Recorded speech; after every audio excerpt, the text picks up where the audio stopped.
ഒരു വീട് പണിയുമ്പോൾ housing loan എടുത്തിട്ട് പണിയുന്ന ആളുകളാവും നമ്മള് ബഹുഭൂരിപക്ഷം ആളുകൾ. ഈ ഹൗസിംഗ് ലോൺ എടുക്കുമ്പോൾ ബാങ്ക് നിർബന്ധമായിട്ടും നമ്മളെ കൊണ്ട് ഒരു ടേം പ്ലാൻ അല്ലെങ്കിൽ ഒരു ലൈഫ് ഇൻഷുറൻസ് പ്ലാൻ നമ്മളെ കൊണ്ട് എടുപ്പിക്കും.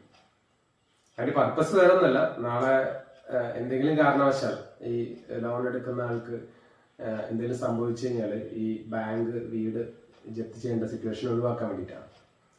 എത്രയാണോ നമ്മുടെ ലയബിലിറ്റി, ഇപ്പൊ 50 ലക്ഷം രൂപയാണ് നമ്മുടെ ഹൗസിംഗ് ലോൺ എന്നുണ്ടെങ്കിൽ 50 ലക്ഷം രൂപയുടെ ടേം പ്ലാനാണ് നമ്മളെ കൊണ്ട് എടുപ്പിക്കുക.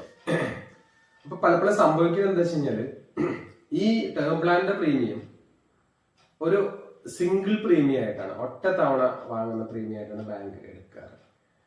അപ്പോൾ 50 ലക്ഷം ലോണുള്ള ഒരാളാണെങ്കിൽ അയാളുടെ ഇൻഷുറൻസിന്റെ പ്രീമിയം മാത്രം 3 ലക്ഷം രൂപയോളം വരും.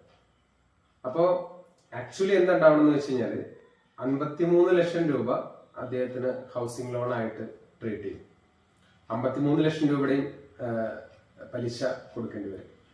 ഇപ്പോ ഇൻകം ടാക്സിന്റെ പുതിയ റെജീമൊക്കെ വന്നപ്പോൾ നമുക്ക് ഈ ഹൗസിംഗ് ലോൺ പലപ്പോഴും കാണിക്കേണ്ടി വരുന്നില്ല.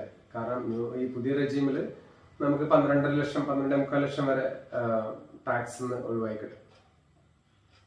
അപ്പൊ അങ്ങനത്തെ സിറ്റുവേഷനിൽ ചെയ്യാൻ പറ്റുന്ന നല്ലൊരു കാര്യം എന്താന്ന് വെച്ച് കഴിഞ്ഞാല് ബാങ്കിനോട് തന്നെ പറയാ, നമുക്ക് ഒറ്റ തവണ ഈ പ്രീമിയം വേണ്ട, നമ്മൾ ഗഡുക്കളായിട്ട് അടയ്ക്കാൻ തയ്യാറാണ്.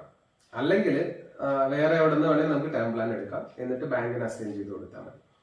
പലപ്പോഴും ഈ 3 ലക്ഷം രൂപ ഒരുമിച്ച് എടുക്കുന്നതിന് പകരം വർഷത്തിലൊരു 12,000 രൂപയോ 13,000 രൂപയൊക്കെയാണ് ഈ 50 ലക്ഷം രൂപയുടെ ഇൻഷുറൻസ് കവറേജിന് പ്രീമിയം വരുന്നുണ്ടാവുന്നു.